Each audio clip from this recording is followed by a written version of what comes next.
Back in the middle of last year, I made a video regarding RemixOS and posted it on YouTube. Well, that video was really mostly only a guide for myself to refer back to in the future and maybe for other people to get onto my findings as well. It unexpectedly took off really well, as many people seem to find it very useful. Unfortunately though, and yes, I did notice this, about a week or two after that video went live, Jide shut down the RemixOS project, leaving it and my guide kind of obsolete. Ever since then, many people have been asking me to cover the alternative to RemixOS, PhoenixOS. Well, today, I'm here to cover just that, how to install PhoenixOS on your PC as the main OS. And this time around, it's going to be for systems with an UEFI instead of BIOS, and it's much easier than ever.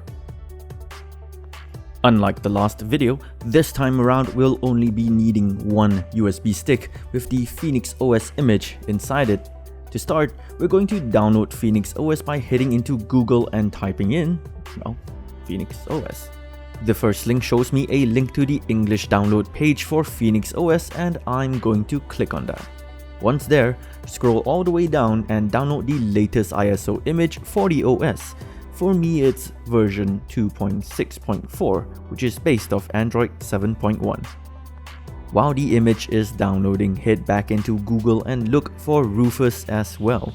We're going to need this guy to make the ISO a bootable image on our USB stick.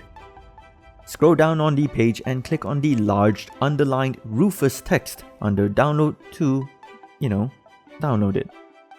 Once both are done, stick your USB stick into the system, making sure that it's at least 4GB or more. Run Rufus, make sure that the USB stick is selected under device and click on the little drive CD icon on the lower right. Select the ISO image of PhoenixOS that you just downloaded, making sure that the partition scheme is set to GPT for UEFI, file system is set to FAT32, and if all that is good, hit start and wait for it to complete.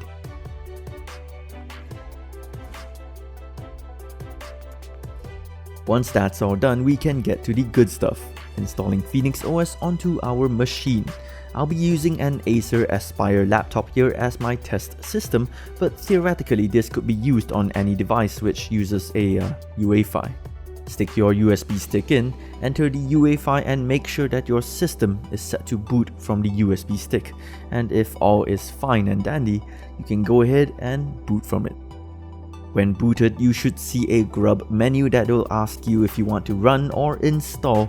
And of course, in this case, we're going to just select install and hit enter. No other fancy commands needed here. When choosing partitions, head into the create/modify partitions, select your hard disk, select yes to use GPT, and now use the arrow keys and the enter key on the keyboard to delete all the existing partitions on your hard drive. I shouldn't need to say that doing this will make you lose any and all of your existing data on your hard drive, right? Right? I hope you didn't need any of it because now it's gone. We're going to create an EFI partition now which will store our new bootloader, so select new and hit enter.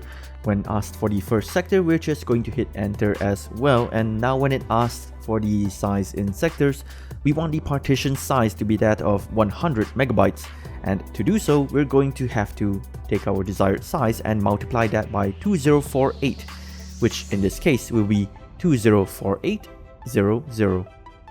Hit enter, and when asked for the GUID, remember that the last time that we did this, we keyed in EF02, but that was for a BIOS boot partition. This time around, the GUID for an EFI partition is EF00, so enter just that and hit enter. We don't care too much about the name, so just hit enter, and if done correctly, you should see a new partition appear of 100 MIB in size of type EFI system. Head into the remaining free space below that and hit enter on new. We're going to now create a partition for which our OS will sit in. The default values for this partition is fine, so you can just go ahead and hammer that enter button. And when you're done, you'll see your remaining free space turn into a Linux file system. Now, as mentioned before in my previous video, these haven't actually been committed yet, so navigate to right, hit enter, type in yes, give it a second and it should be done. We're done with setting up the partitions, so now we can select quit and now choose which partition we want to install PhoenixOS into. Remember that when we were setting up the partitions that the UEFI partition came first, followed by the Linux partition, because we're going to carry that information here, with SDA1 being the first partition, aka UEFI partition, and SDA2 being the Linux partition. Because of that, we're going to be choosing SDA2 as our PhoenixOS install location. When asked to format, yes, it's a bit redundant, but we're going to just choose ext4, doubly safe. Yes to formatting and wait for a bit. Don't panic if you see a giant wall of numbers, by the way. It's all good.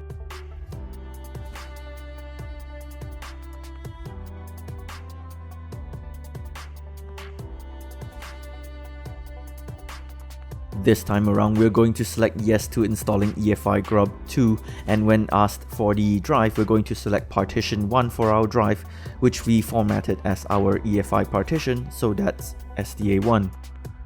Again, for doubly safe reasons, we're going to select yes to format the boot partition, and this really isn't all that necessary as this grub bootloader is more for, BIOS systems, but we'll just select yes anyway because why not?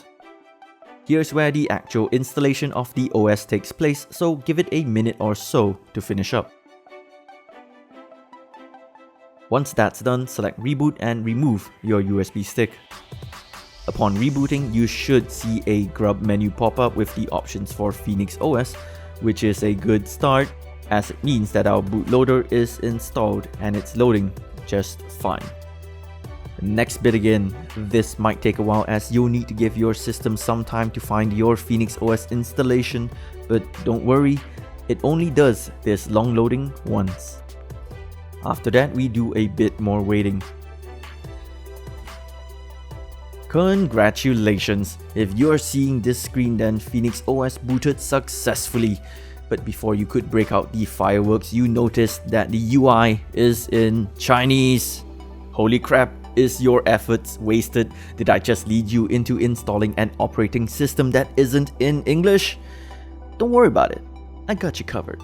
Prepare to be mind blown as when you click the language drop down, there is an option for English. I know, right? Magical. Hit next, accept, connect to your Wi-Fi if you want to, and if you're typing in your password, a dialog box for Baidu IME might just pop up, and to that, you can just click next.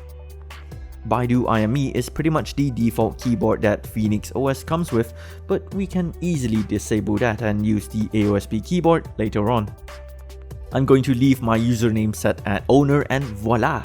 We've booted perfectly in PhoenixOS, and if you check storage this time around, PhoenixOS has went and automatically sized itself to the size of your hard drive, so no need to fiddle around with that as well.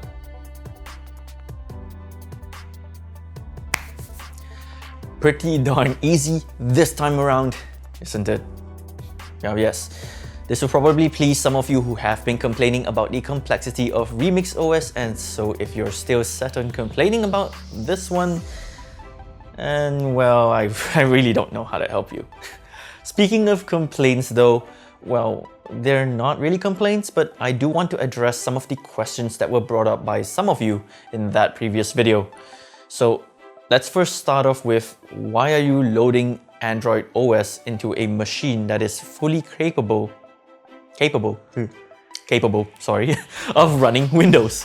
Well, the answer to that, which is pretty much the answer to every one of my videos as well, is that it's pretty much for education and, well, it's for fun. I enjoy testing and trying different things out, and OSs, this pretty much is no exception.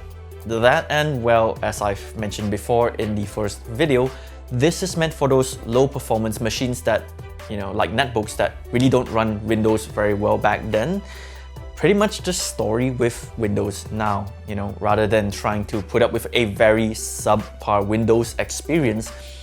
I pretty much thought that it would be better to run a simplified, a much more simplified OS and have a much smoother experience.